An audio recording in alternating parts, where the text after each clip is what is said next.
Hello बच्चों, ज्ञान की नगरी काशी से मिर्जी ट्यूटोरियल्स का प्रणाम। मैं विजय पाल लेकर चलता हूँ आपको मैथ्स की दुनिया में, जहाँ पर आप सीखेंगे आज एक बहुत ही इंटरेस्टिंग चैप्टर है लाइन्स एंड एंगल्स के बारे में। लाइन्स एंड एंगल्स का एक जो कॉन्सेप्ट पर बेस्ड मैंने लेक्चर रिकॉर्ड कर दिया है, वो उसको आप लेक्चर 1 में जाकर देख सकते हैं वहाँ से। तो चलिए शुरू करते हैं, उसके आगे के क्वेश्चन को हम लोग सॉल्व करेंगे आज, और कुछ बेसिक कॉन्सेप्ट को भी मैं आज बताऊँगा यहाँ पर। जो लेक्चर 1 में मैंने बताया है उसको भी मैं रिमाइंड करा दूंगा यहाँ पर, वो सारी चीज़ें आपको क्लियर हो जाएगी। तो सबसे पहले ये देखिएगा कि ये इंटरसेक्टिंग लाइन और नॉन इंटरसेक्टिंग लाइन क्या होता है। इंटरसेक्टिंग लाइन और नॉन इंटरसेक्टिंग लाइन किसको बोलते हैं? ये एक लाइन है, जब एक दूसरे को क्रॉस करता है, किसी एक पॉइंट पर अगर क्रॉस करता है, किसी एक पॉइंट पर मिलता है, तो ये दोनों लाइन क्या हो जाते हैं? इंटरसेक्टिंग लाइन होता है। नॉन इंटरसेक्टिंग लाइन का मतलब ये दोनों लाइन कभी भी मिले ना, कभी भी एक दूसरे को किसी भी पॉइंट पर इंटरसेक्ट नहीं करेगा, तो ये क्या हो जाएगा? Non intersecting line. That is इसका मतलब अगर ये दोनों कहीं नहीं मिल रहा है, कहीं ज्वाइन नहीं हो रहा है, इसका मतलब ये कौन सी लाइन है? That is a parallel line. इसको बोलते हैं क्या है? पैरेलल लाइन बोलते हैं। ये आपका इंटरसेक्टिंग लाइन है, जब कभी भी एक दूसरे को क्रॉस कर रहा है, ज्वाइन कर रहा है, इंटरसेक्ट कर रहा है किसी पॉइंट पर, ये आपका इंटरसेक्टिंग लाइन हो गया। यहाँ इंटरसेक्टिंग लाइन में आप देख सकते हैं ये एंगल इसके इक्वल होता है due to vertically opposite angle. मैंने बताया था इसके बारे में भी, अगर ये है ये एंगल है, इसके वर्टिकली अपोजिट ये एंगल होगा, ये दोनों एक दूसरे के इक्वल होगा। जब कभी भी दो लाइन एक दूसरे को क्रॉस कर रहा होता है, जब एक दूसरे को क्रॉस कर रहा होता है, तो वर्टिकली अपोजिट एंगल क्या होता है? इक्वल होता है। वर्टिकली अपोजिट एंगल यहाँ पर इक्वल हो जाएगा। Okay, that is a parallel line. इसको बोलते हैं पैरेलल लाइन। ये नॉन इंटरसेक्टिंग लाइन है, किसी पॉइंट पर ये इंटरसेक्ट नहीं करता है। ओके, तो चलिए इसके बाद हम बात करते हैं लीनियर पेयर ऑफ एंगल के बारे में। बता देते हैं आपको लीनियर पेयर ऑफ एंगल क्या होता है। जब कभी भी एक लाइन ये है एक लाइन, और ये आपका रे स्टैंड कर रहा है इस पे, ये रे स्टैंड कर रहा है, ये रे स्टैंड कर रहा है इस पर। तो जब कभी भी ये जो कॉमन आर्म्स के दोनों साइड में, कॉमन आर्म्स दो एंगल जो स्ट्रेट लाइन को अगर दो एंगल में कोई डिवाइड करता है, और उन दोनों एंगल का जो सम होता है, अगर ये 180 हो गया, a plus B equal to 180 होता है, तो इसको हम लोग बोलते हैं लीनियर पेयर ऑफ एंगल। क्या बोलेंगे इसको? Linear pair of angle. Due to linear pair of angle इन दोनों का सम क्या होगा? 180 होगा। ओके, मतलब आप देखिएगा ये आपका स्ट्रेट लाइन है, इस पर एक रे स्टैंड कर रहा है, अब ये दो एंगल में डिवाइड कर रहा है, तो ये दोनों एंगल का सम क्या हो जाएगा? 180 होगा, due to linear pair of angle. इसको हम लोग बोलते हैं लीनियर पेयर। अगर मैं बात करूं मतलब यहाँ पर ये है कि दो एंगल का सम करने पर 180 आ रहा है, तो ऐसा नहीं कि किसी भी दो एंगल का सम करने पर अगर 180 आ जा रहा है तो उसको हम लीनियर पेयर बोल सकते हैं। ये दो एंगल अगर यहाँ देखिएगा, यहाँ में एक एंगल है, ये आपका 120 है, और दूसरा एंगल है 60 एंगल है। तो इन दोनों का सम भी करने पर क्या आ रहा है? इन दोनों का सम करने पर 180 आ रहा है। तो इसका मतलब ये नहीं है कि ये linear due to linear pair of angle से 180 हुआ, ऐसा नहीं है। लीनियर पेयर एंगल का मतलब क्या है? एक लाइन है और एक रे उस पर स्टैंड है, दो एंगल में डिवाइड कर रहा है, तो इसमें एक कॉमन आर्म्स है, ये नॉन कॉमन आर्म्स है। तो अब ये जो एंगल बन रहा है इनके बीच, इन दोनों एंगल को प्लस करने पर 180 आएगा, तभी हम बोलेंगे that is a linear pair of angle. तो ये यहाँ पर लीनियर पेयर ऑफ एंगल है। ओके, चलिए ये तो हो गया लीनियर पेयर ऑफ एंगल। अब इसके बाद जो पिछले लेक्चर मैंने रिकॉर्ड किया था, उसके कॉन्सेप्ट को भी मैं रिमाइंड कराता हूँ। कोई भी दो लाइन अगर पैरेलल है, कोई भी दो लाइन पैरेलल है, ये पैरेलल लाइन है, ये लाइन इसके पैरेलल है, और ये ट्रांसवर्सल लाइन है। ये क्या है? ट्रांसवर्सल लाइन है। तो ट्रांसवर्सल लाइन हो गया, और यहाँ पर मैं 1 2 ले लेता हूँ, ये 1 हो गया, 2 हो गया, 3 और 4, ये 5 6 7 एंड 8, ये हमने एंगल डिनोट कर दिया। अब देखेंगे एंगल 1 इक्वल टू एंगल 3 होता है। एंगल 1 इक्वल टू एंगल 3 क्या होता है? ये लाइन इसको क्रॉस कर रहा है, ये लाइन इसको क्रॉस कर रहा है। एंगल 1 एंगल 3 के इक्वल होगा। क्यों? Angle 1 equal to angle 3 vertically opposite angle, angle 1 equal to angle 3 vertically opposite angle के अकॉर्डिंग इक्वल होगा। Angle 2 equal to angle 4, angle 2 equal to angle 4 भी होगा। क्यों ऐसा होगा? Due to vertically opposite angle. और एंगल 5 इक्वल टू एंगल 7 होगा, angle 5 equal to angle 7 होगा। क्यों ऐसा होगा? Vertically opposite angle, angle 6 equal to angle 8 होगा वर्टिकली अपोजिट एंगल। तो इसका मतलब है कोई भी दो लाइन अगर क्रॉस कर रहा है, एक दूसरे को क्रॉस कर रहा है, तो वर्टिकली अपोजिट एंगल क्या होते हैं, इक्वल होते हैं। ये एंगल इसके इक्वल होगा, ये एंगल इसके इक्वल होगा। तो यहाँ भी हम कह सकते हैं एंगल 1 3 के इक्वल, 4 2 के इक्वल और 5 7 के इक्वल होगा, 8 6 के इक्वल। क्यों ऐसा, वर्टिकली अपोजिट एंगल के अकॉर्डिंग हो रहा है। अब देखिए एंगल 1 इक्वल टू एंगल 5 होगा, एंगल 1 इक्वल टू एंगल 5 क्यों होगा, corresponding angle, due to corresponding angle, इसको क्या बोलते हैं, corresponding angle. Angle 2 equal to angle 6 होगा और angle 3 equal to angle 7, angle 4 equal to angle 8। क्यों ऐसा हो रहा है, करस्पॉन्डिंग एंगल के अकॉर्डिंग। इसके बारे में डिटेल में पढ़ाया हूँ लेक्चर 1 में, आप देख सकते हैं वहाँ पर। इसके बाद देखिएगा angle 3 equal to angle 5, angle 3 equal to angle 5। इसका यूज बहुत सारे क्वेश्चन में होता है और बार बार ऐसा आता है ये, तो इसको समझना बहुत ज़रूरी है। Angle 3 equal to angle 5, angle 3 equal to क्या होगा, एंगल 5 होगा। एंगल 4 इक्वल टू एंगल 6 होगा, एंगल 4 इक्वल टू एंगल 6 होगा। ऐसा क्यों हो रहा है, क्योंकि alternate interior angle, due to alternate interior angle के अकॉर्डिंग ये इक्वल होगा। और देखिए एंगल 1 इक्वल टू क्या होगा, angle 7, angle 1 equal to angle 7 होगा और एंगल 2 इक्वल टू एंगल 8 होगा। क्यों, alternate exterior angle, due to alternate exterior angle के अकॉर्डिंग ये भी इक्वल होगा। आप देख सकते हैं एंगल 1 7 के इक्वल कैसे हुआ, क्योंकि एंगल 1 एंगल 5 के इक्वल हुआ। एंगल 1 इक्वल टू एंगल 5 होगा, एंगल 1 एंगल 5 के इक्वल होगा। अब इसके बाद एंगल 1 एंगल 5 के इक्वल हो गया। अब 5 किसके इक्वल है, 7 के इक्वल है। जब 5 7 के इक्वल है तो एंगल 1 एंगल 7 के इक्वल भी हो जाएगा। ऐसे एंगल 2 एंगल 8 के इक्वल कैसे हुआ, एंगल 2 एंगल 6 के इक्वल है बाय द करस्पॉन्डिंग एंगल, और एंगल 6 किसके इक्वल है, एंगल 8 के इक्वल है। तो 2 भी किसके इक्वल हो जाएगा, 8 के इक्वल हो जाएगा। तो यहाँ से हम कह सकते हैं कि due to alternate exterior angle के अकॉर्डिंग ये इक्वल होगा। ओके, चलिए अब कुछ क्वेश्चन सॉल्व कर लेते हैं हम लोग। If two lines intersect each other then vertically opposite angles are equal. अब इसको हम लोग प्रूव करेंगे कि ये कैसे इक्वल होता है। जब कोई भी दो लाइन एक दूसरे को इंटरसेक्ट करती है, कोई भी दो लाइन एक दूसरे को अगर वो इंटरसेक्ट कर रही है, ये दो लाइन इंटरसेक्ट कर रहा है, तो वर्टिकली अपोजिट एंगल इक्वल कैसे होता है ये समझते हैं। ये देखना है कि ये एंगल इसके इक्वल दिखाना है हम लोग को, ये एंगल इसके इक्वल दिखाना है और ये एंगल इसके इक्वल दिखाना है। तो हमने लिख लिया इसको 1, ये हो गया 2, ये हो गया आपका 3 और ये एंगल 4 हो गया। तो एंगल 1 इक्वल टू एंगल 3 दिखाना है, एंगल 2 इक्वल टू एंगल 4 दिखाना है। तो प्रूव करना है आपको क्या, ये लिख लेते हैं, आपको क्या प्रूव करना है, to prove that angle 1 equal to angle 3 और एंगल 2 इक्वल टू एंगल 4, ये प्रूव करना है। अब देखते हैं, ये एक लाइन है, ये एक लाइन है, मैं इसको ले लेता हूँ, ए बी है, ये आपका ए बी और ये सी डी है। ए बी और सी डी एक दूसरे को इंटरसेक्ट कर रहा है, किस पॉइंट पर, ओ पॉइंट पर इंटरसेक्ट कर रहा है। तो आप देखेंगे ए ओ बी एक लाइन है, ए ओ बी एक लाइन है और ओ सी एक रे इस पर स्टैंड है। तो क्या angle 1 plus angle 2 equal to 180 होगा कि नहीं होगा, angle 1 plus angle 2 equal to 180 होगा कि नहीं होगा। क्यों ऐसा हो रहा है, linear pair of angle, linear pair of angle, due to linear pair of angle के according angle 1 plus angle 2 equal to 180 हो जाएगा। और इसके बाद angle 2 plus angle 3, angle 2 plus angle 3 ये भी 180 होगा। क्यों ऐसा हो रहा है, due to linear pair of angle, linear pair of angle के अकॉर्डिंग ऐसा हो रहा है। देख सकते हैं आप कि ये 2 प्लस 3 180 कैसे हुआ, 2 प्लस 3 ये जो सी ओ डी एक लाइन है, सी ओ डी एक लाइन है और ओ बी रे इस पर स्टैंड है, ओ बी रे इस पर स्टैंड है। तो आप कह सकते हैं एंगल 2 प्लस एंगल 3 क्या आ जाएगा, 180 आ जाएगा, दोनों का सम 180 आएगा। इसको हम इक्वेशन नंबर 1 ले लेते हैं, इसको इक्वेशन नंबर 2 ले लेते हैं।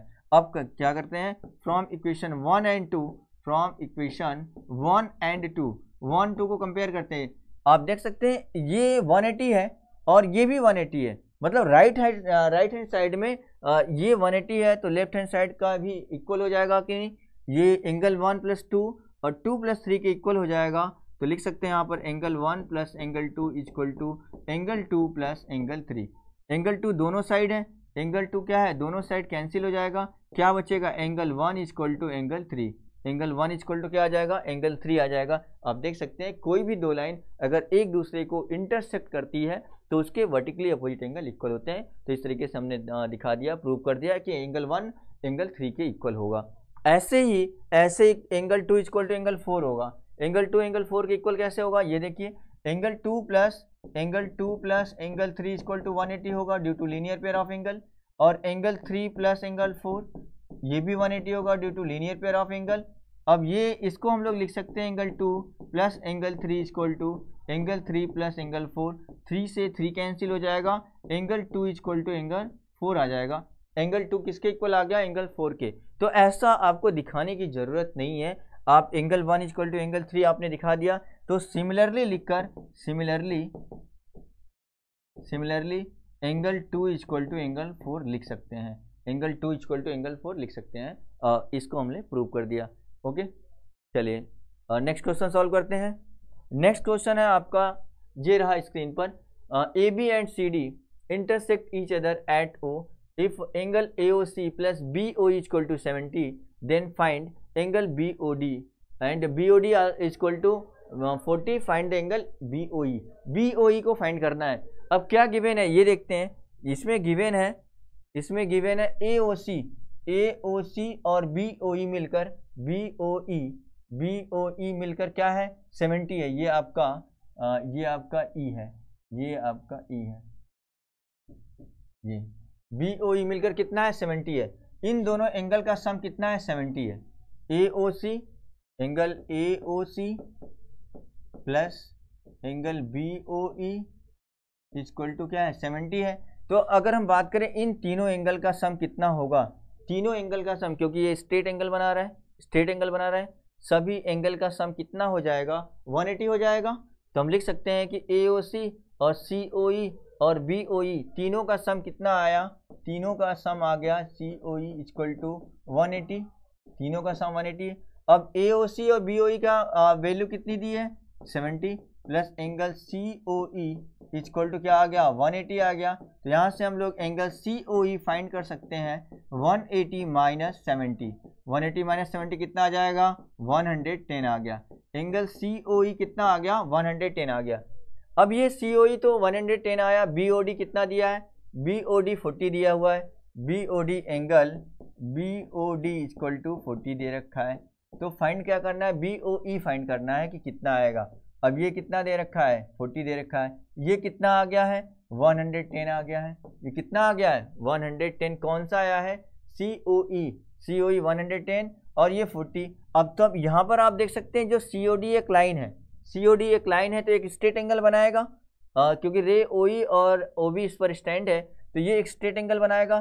तीनों एंगल का सम कितना होगा, 180 होगा। जब तीनों एंगल का सम 180 होगा तो हम लिख सकते हैं angle COE plus angle BOE plus angle BOD equal to 180, ये हो जाएगा 180। अब COE कितना निकालें, 110 प्लस BOE तो फाइंड करना है आपको, BOE फाइंड करना है, और BOD कितना है, BOD आपका 40 है, इक्वल टू 180, और 110 और 40 मिलके 150 हो जाएगा, 150 plus angle BOE equal to 180। अब यहाँ से हम लोग फाइंड कर लेंगे BOE इक्वल टू 180 माइनस 150 हो जाएगा, और ये वैल्यू कितना आ गया, 30 आ गया। कितना आ गया, ये वैल्यू हम लोग को फाइंड करना है, दैट इज 30। ये आपका 30 आ गया आंसर। ओके, क्या करना है, केवल कुछ नहीं, ये स्ट्रेट एंगल प्रॉपर्टी लगाना है, और इसके बाद तीनों एंगल का सम 180 हो जाएगा, क्योंकि दो एंगल का सम हम लोग को पता है 70 है, तो ये कितना आ जाएगा, 110 आ जाएगा। जब ये 110 आ गया और ये 40 दे रखा है, तीनों एंगल का जो सम होगा कितना आएगा, 180 आएगा। तो हम लोग 180 में से इन दोनों का सम करके माइनस कर देंगे, 110 और 40 प्लस करेंगे कितना आएगा, 150 आएगा, और 180 से माइनस करेंगे तो कितना आ जाएगा, 30 आ जाएगा। 30 इज द आंसर। ओके, चलिए नेक्स्ट क्वेश्चन देखिए, फाइंड द वैल्यू y की वैल्यू फाइंड करना है। इसमें ये है 5y 3y और 2y है, बहुत ही आसान क्वेश्चन है। तो 5y 3y और 2y ये एक स्ट्रेट लाइन है, ये लाइन है, और OC और OD रे इस पर स्टैंड है, तो इन तीनों का सम कितना आएगा 180, क्योंकि एक स्ट्रेट एंगल बना लेगा, एक स्ट्रेट एंगल बना लेगा तो तीनों के एंगल का सम कितना होगा 180 हो जाएगा। तो हम लोग यहाँ से लिख सकते हैं 5y plus 3y plus 2y equal to 180। तीनों का सम कितना आ जाएगा 5 3 8 2 10y इक्वल टू 180 आ गया 180 एंड y इक्वल टू कितना आ जाएगा 180 upon 10 that is equal to 18। y की वैल्यू कितनी आ गई 18 आ गई, y की वैल्यू हमने फाइंड कर लिया दैट इज 18। ओके चलिए नेक्स्ट क्वेश्चन देखिए। नेक्स्ट क्वेश्चन रहा ये आपका in the figure n minus x equal to 30, n minus x, n और x का डिफरेंस दे रखा है 30 है, तो x और n की वैल्यू कितनी आएगी ये हम लोग को फाइंड करना है। यहाँ देखेंगे आप ये एक पॉइंट है, अगर एक ये कंप्लीट एक राउंड ऐसे घूम जाए तो एक कंप्लीट रिवोल्यूशन कर लेगा। ये एक कंप्लीट रिवोल्यूशन का मतलब क्या होगा, एक राउंड पूरा कंप्लीट घूमने में कितना कितना एंगल बनाएगा 360 का एंगल बनाएगा, 360 डिग्री मतलब 150 और ये क्या है 150 है और n है x है। अब n और x इन सभी का सम कितना आएगा, तीनों एंगल का सम कितना आएगा, तीनों एंगल का सम आपका आ जाएगा 360 आ जाएगा। ओके लिख लेते हैं इसको। तो 150 प्लस n प्लस x, तीनों एंगल का सम कितना आ जाएगा 360 ड्यू टू कंप्लीट एंगल। अब ये आ गया आपका n plus x equal to 360 minus 150 तो n प्लस x कितना आ जाएगा, माइनस करिए, ये आपका आ गया 210 और यहाँ पर दे रखा है कि n माइनस x कितना है 30 है। अब ये आपका दो इक्वेशन बन गया, एक इक्वेशन ये और दूसरा ये। यहाँ से हम लोग क्या फाइंड कर लेते हैं x और n फाइंड कर लेते हैं, तो इन दोनों को ऐड कर लेते हैं, ऐड कर लेंगे क्योंकि एक प्लस x और एक माइनस x कैंसिल हो जाएगा, n और n मिलके 2n आ गया, 2n इक्वल टू कितना आ गया 240 आ गया 240 एंड n इक्वल टू कितना आ जाएगा 2 से आप जब डिवाइड करेंगे तो 120 आ जाएगा। n की वैल्यू तो आ गया 120। अब हम लोग को क्या फाइंड करना है, x फाइंड करना है। अब आप देख सकते हैं कि n plus x equal to 210 दे रखा है, तो n की वैल्यू 120 पुट कर लेंगे, 120 प्लस x इक्वल टू 210, यहाँ से x आ जाएगा 210 माइनस 120, ये आपका माइनस करने पर कितना आ जाएगा 90 आ जाएगा। ओके ये आपका 90 आ गया, तो x की वैल्यू 90 आ गया और n की वैल्यू क्या कितना आ गया 120 आ गया। ये आपका आंसर हो गया। आई होप सभी को ये समझ आ रहा होगा। केवल आपको प्रॉपर्टी पर ध्यान रखना है, ध्यान देना है प्रॉपर्टी कि कौन सी प्रॉपर्टी लगेगी, आपको एंगल आने चाहिए। तो स्टार्टिंग के जो कॉन्सेप्ट मैंने बताया है उसको ध्यान से समझना है आपको। अगर आपको वो कॉन्सेप्ट समझ आ गया तो आपके सारे क्वेश्चन लाइन्स एंड एंगल्स के हो जाएंगे। चलिए नेक्स्ट क्वेश्चन सॉल्व करते हैं। नेक्स्ट क्वेश्चन रहा ये आपका P पैरेलल टू Q, ये लाइन P Q के पैरेलल है। जब P Q के पैरेलल है तो एंगल 1 और 2 का जो रेशियो है 1-2 का रेशियो क्या है 3:2। तो आप देख सकते हैं यहाँ पर जो ये लाइन है, ये लाइन इस पर ये स्टैंड है, ये रे स्टैंड है, तो क्या हो जाएगा, क्या यहाँ पर लीनियर पेयर एंगल लगेगा कि नहीं, linear pair of angle, due to linear pair of angle angle 1 plus angle 2 equal to क्या होगा 180 हो जाएगा। तो हम लोग यहाँ पर कंसीडर कर लेते हैं, देखिएगा लेट एंगल 1 क्योंकि रेशियो दे रखा है तो हमने ले लिया 3 के और एंगल 2 को हमने ले लिया 2 के ले लिया। तो angle 1 plus angle 2 equal to क्या आएगा 180 आएगा due to linear pair of angle, के अकॉर्डिंग। अब एंगल 1 कितना है 3 के है, 2 कितना है 2 के है, इक्वल टू 180। ये आ जाएगा आपका 5 के इक्वल टू 180, तो के की वैल्यू कितने आ जाएगा 36। के की वैल्यू कितना आ गया 36 आ गया। अब के की वैल्यू आ गया तो एंगल 1 कितना आएगा, एंगल 1 3 इंटू के, 3 इंटू 36, ये आपका आ जाएगा 3 6 18, 110 कितना आ गया, सॉरी 108 आ गया, 100। एंगल 1 की वैल्यू कितनी आ गई 108 आ गया। और एंगल 2 कितना आएगा, ये आपका 2K है, 2 इंटू 36, तो ये आपका 72 आ जाएगा। कितना आ जाएगा, एंगल 2 कितना आ गया 72। एंगल 1 और एंगल 2 आ गया। अब आप और भी एंगल निकालना है, सभी एंगल को फाइंड करना है, तो एंगल 1 एंगल 2 आ गया तो सारे एंगल को हम लोग फाइंड कर सकते हैं। ये देखिए कैसे, एंगल 1 किसके इक्वल होगा, एंगल 3 के इक्वल होगा। एंगल 1 इक्वल टू एंगल 3, क्यों, वर्टिकली अपोजिट एंगल। तो यहाँ से एंगल जो 3 आएगा वो कितना हो जाएगा, एंगल 3 कितना हो जाएगा जितना एंगल 1 आया है, एंगल 1 कितना है 108 है, तो ये भी आपका 108 हो जाएगा, 108 हो जाएगा। ओके, एंगल 1 किसके इक्वल होगा, एंगल 5 के इक्वल होगा। Angle 1 equal to angle 5, angle 1 equal to angle corresponding angle, तो एंगल 5 भी कितना आ जाएगा, एंगल 5 भी आ जाएगा 108 आ जाएगा। अब देखिए 5 इक्वल टू 7 हो जाएगा, 5 इक्वल टू क्या हो जाएगा 7, एंगल 5 इक्वल टू एंगल 7, क्यों ऐसा हो रहा है, वर्टिकली अपोजिट एंगल।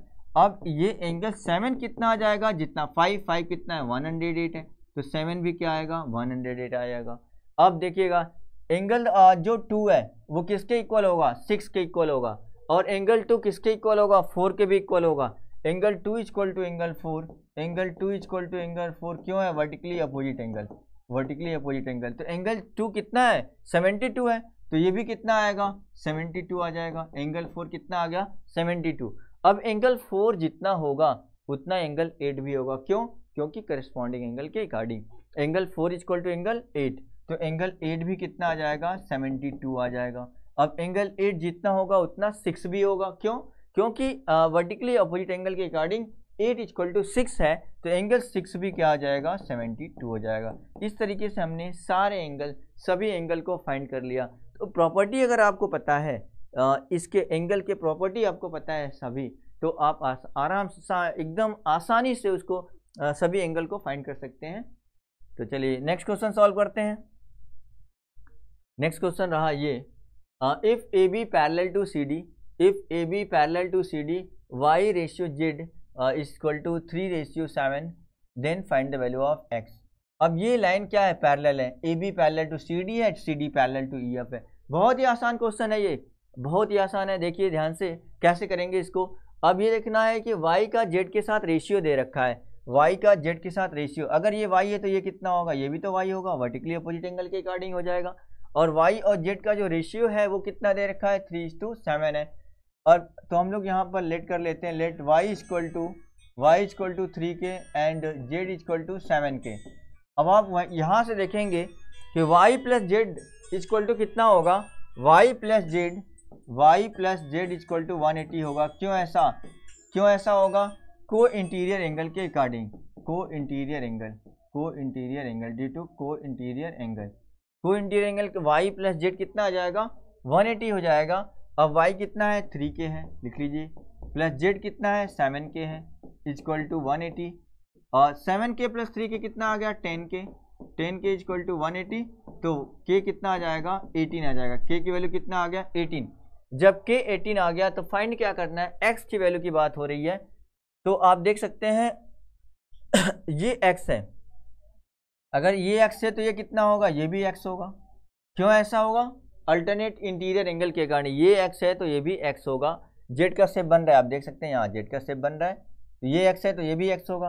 और जितना x होगा उतना z भी होगा, जितना x होगा उतना z भी होगा। तो जो x इक्वल टू जेड के इक्वल है, क्यों, क्योंकि यहाँ पर करस्पॉन्डिंग एंगल के अकॉर्डिंग लिखा जा रहा है, ये x है तो ये भी z x के इक्वल आ जाएगा। क्यों ऐसा होगा, करस्पॉन्डिंग एंगल के अकॉर्डिंग होगा। अब यहाँ पर z की वैल्यू कितनी है आप देख सकते हैं, z के और 7 के लिए आ गया है, 7 इंटू k की वैल्यू कितनी है 18, कितना आ जाएगा x की वैल्यू 126, x की वैल्यू कितनी आ गई 126 आ गया। इस तरीके से हमने आंसर फाइंड कर लिया। तो आप ध्यान से, केवल आपको समझना है, प्रॉपर्टी पता रहेगा तो आराम से बहुत ही आसानी इस क्वेश्चन को सॉल्व कर लेंगे। चलिए नेक्स्ट क्वेश्चन सॉल्व करते हैं।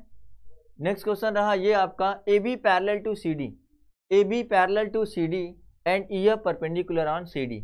आप देख सकते हैं ए बी, ये लाइन जो है ए बी पैरेलल है सी डी के, और ई एफ परपेंडिकुलर है, ई एफ परपेंडिकुलर है किस पर है, सी डी पर। इस सी डी लाइन पर ई एफ परपेंडिकुलर है, तो और जी ई डी 126 है, जी ई डी क्या है, जी ई डी 126 है, ये एंगल कितना दे रखा है 126 है, और ये आपका 90 है, ये आपका 90 है। तो फाइंड क्या करना है, ए जी ई जी एफ फाइंड करना है। तो आप देख सकते हैं कि जी ई एफ आसानी से फाइंड हो जाएगा। जी ई एफ कैसे निकालेंगे, जी ई एफ आपका पूरे में से इस 126 में से 90 को माइनस कर दीजिए, 126 माइनस 90 करेंगे कितना आ जाएगा 36, कितना आ गया आपका 36 आ गया। तो ये एंगल आपका फाइंड हो गया, दैट इज 36, ये हो गया 36। अब क्या फाइंड करना है, EGF फाइंड करना है, EGF, ये एंगल फाइंड करना है, ये एंगल कितना होगा।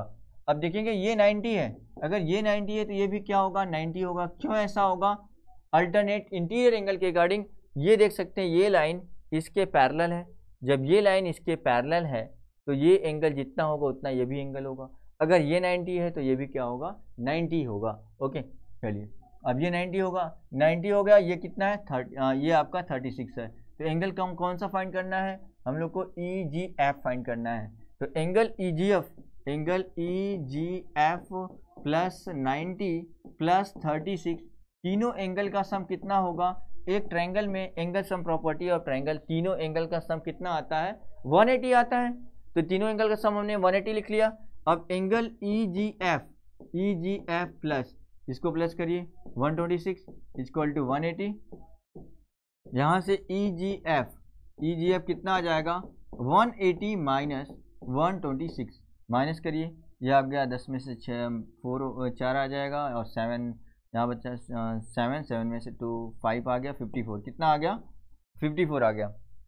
ये आंसर एंगल EGF का आ गया 54 आ गया EGF, ये आ गया 50। और क्या फाइंड करना है, AGE फाइंड करना है। अब आप देख सकते हैं AG तो आसानी से फाइंड कर सकते हैं, AGE जितना होगा GED के इक्वल होगा। GED क्यों इसके इक्वल होगा, क्योंकि ये 126 है, तो अल्टरनेट इंटीरियर एंगल के अकॉर्डिंग ये एंगल जितना होगा उतना ये भी होगा। क्यों, due to alternate interior angle के अकॉर्डिंग।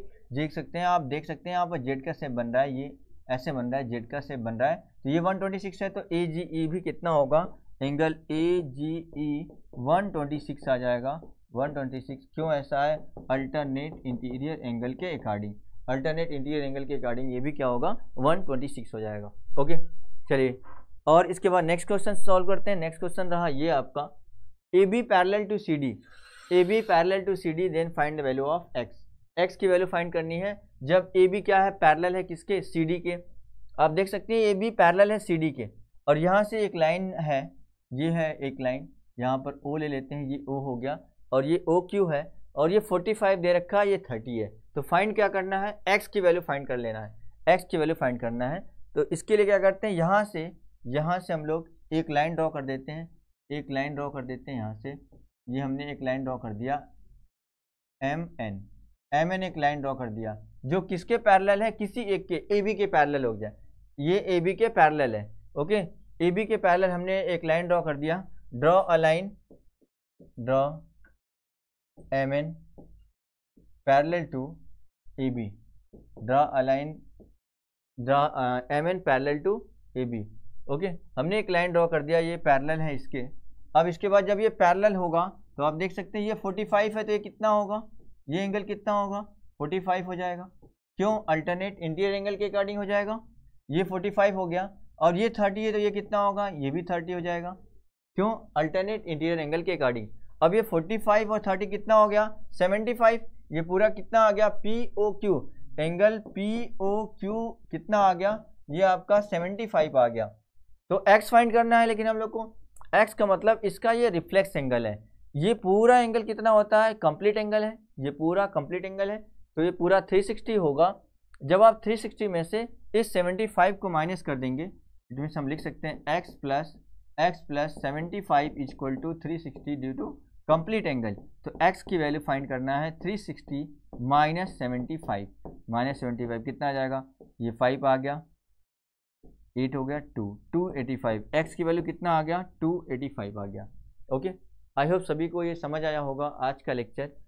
तो बस आज के लिए बस इतना ही। Okay, thank you so much, bye bye.